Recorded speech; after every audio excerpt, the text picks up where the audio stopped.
Okay, greetings from the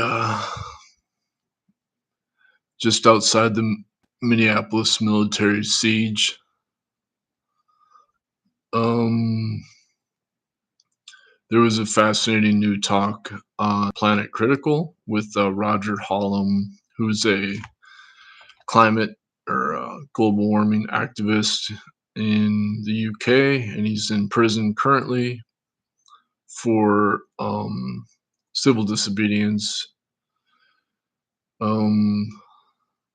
And basically, he was debating the podcaster Rachel.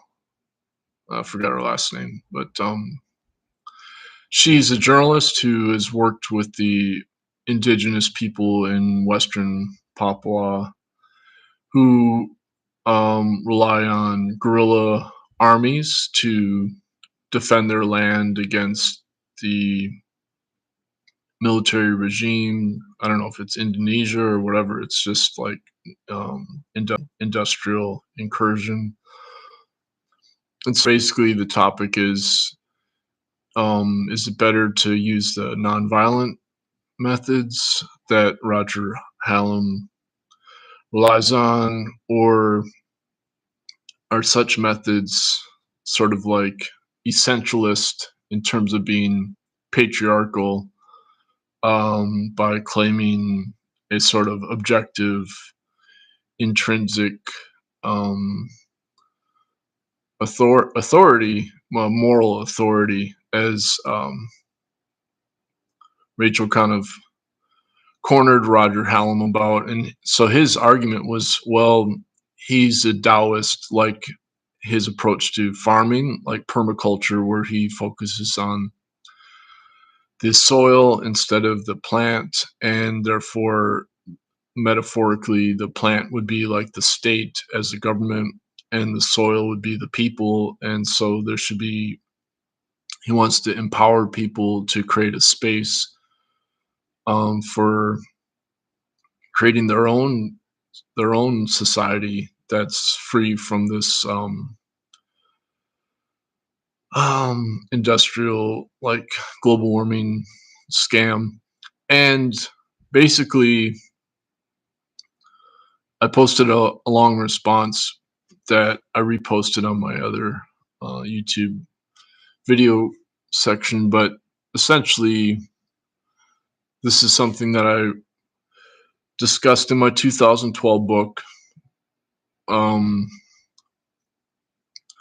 But it would seem to me that the tactic of nonviolence versus like guerrilla self-defense is kind of beyond the point now, as Guy McPherson emphasizes, is that in the greater context of the global ecology or ecosystem, as the word is overused now, the word ecosystem does not refer to ecology mainly as its main use anymore, which is pretty ironic.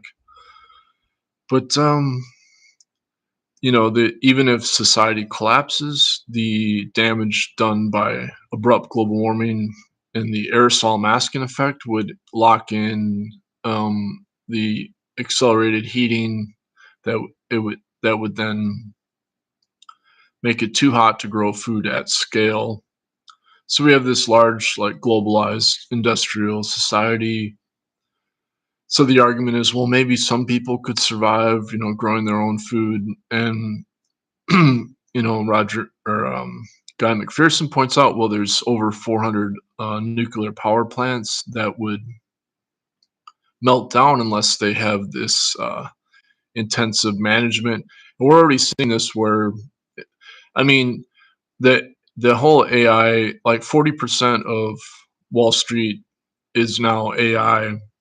It's the most concentrated that capitalism has ever been in terms of value of stocks, where you only have 7 firms that have 40% of the stock value.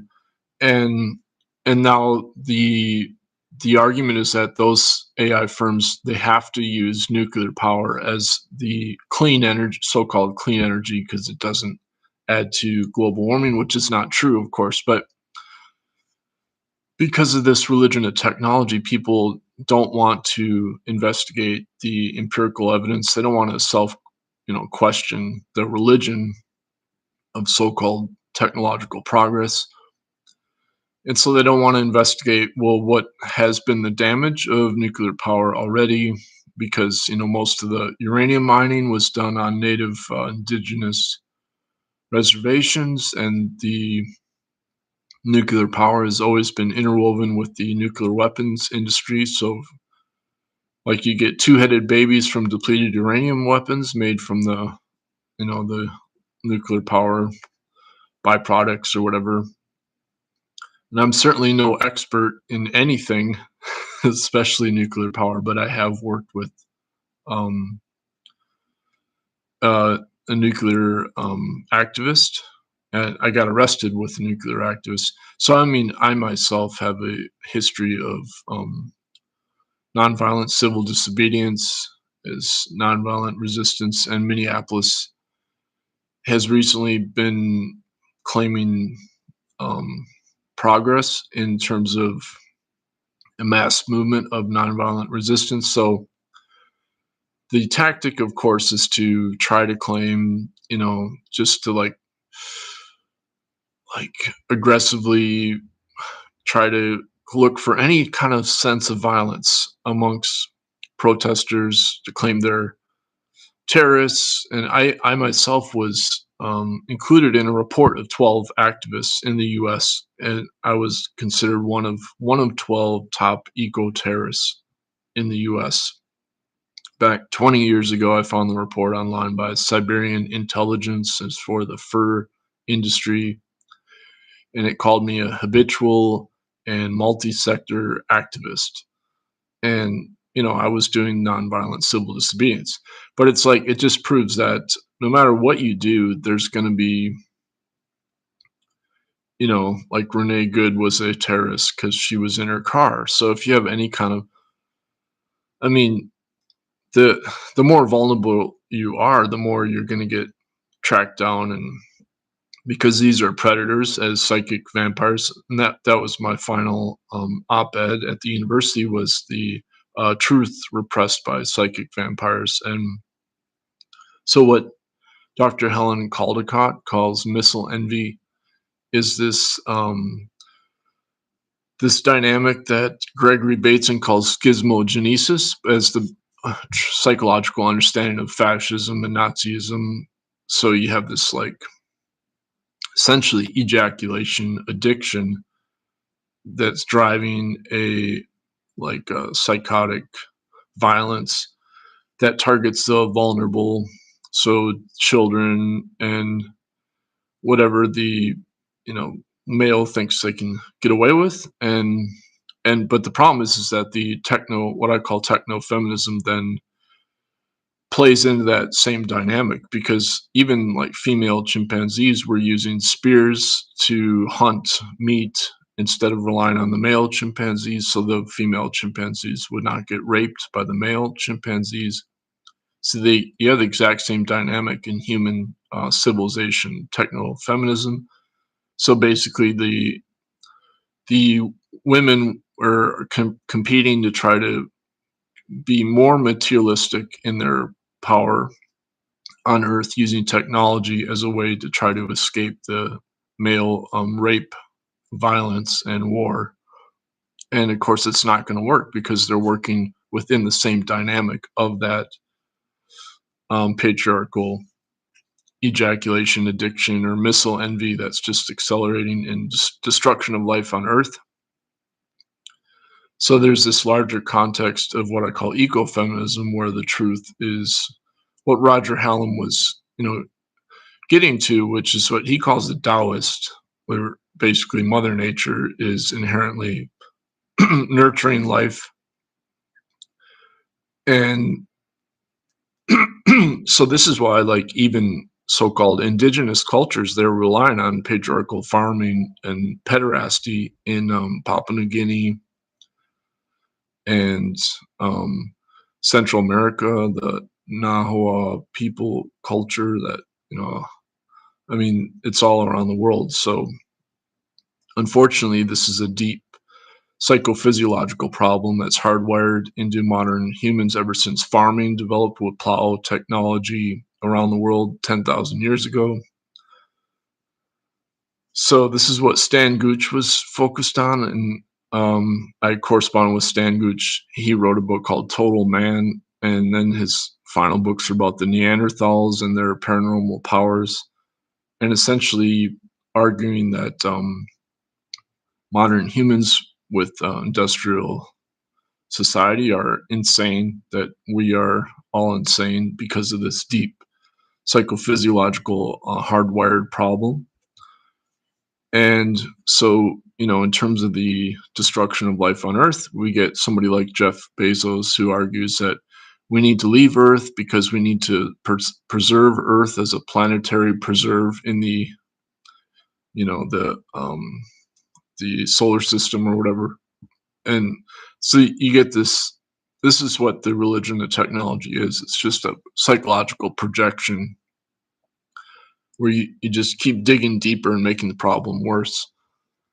And Um, so it's kind of fascinating because it's like the ecofeminism is very much like a psychophysiological tantric dynamic that like the bonobo culture exhibits. Like if you look at our cousins ancestrally with the bonobos, they rely on the female bliss to maintain peace psychologically as a society. So it's like we modern humans can't even do that.